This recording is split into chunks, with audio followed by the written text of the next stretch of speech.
Hey guys, Jason here. Sometimes Sunday mornings are so exciting. The lights, the atmosphere. Sunday mornings can have a prime setting for worship. But I want to ask you, what is that prime setting?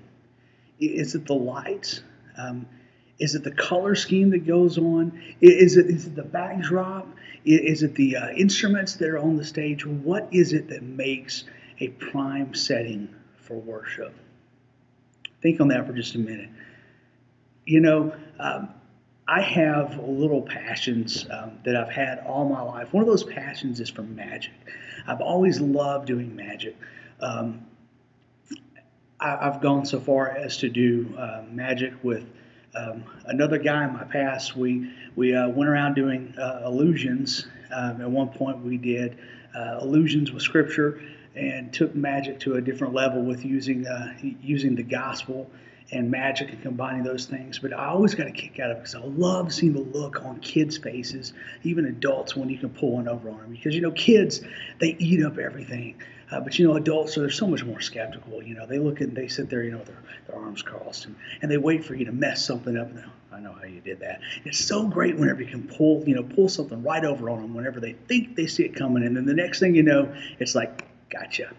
And you can see the look on their face when they go, wow, how did he just do that? It's so awesome. I love that feeling. But do you remember the first time whenever you were watching a magic trick and it dawned on you and you thought, I get how he did it. The magic wasn't real anymore. All of a sudden, you could see right through it. Maybe you didn't go see magic shows. Maybe you went and saw a puppet show, and you go to the puppet show, and you're getting caught up in this world of puppets until all of a sudden you're watching, whether it's the marionettes or whether or not it's hand puppets, and all of a sudden you see this hand, and you start thinking, wait a minute, there's somebody controlling it. It kind of blows the mystery for you.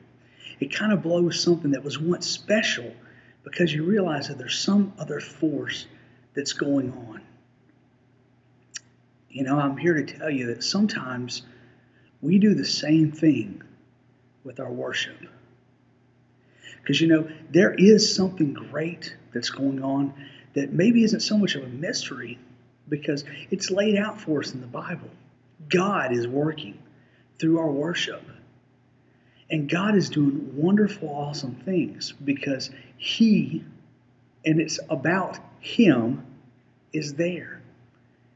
And sometimes we have the most utmost way of showing our hand, showing how the trick is done, because we get in the way.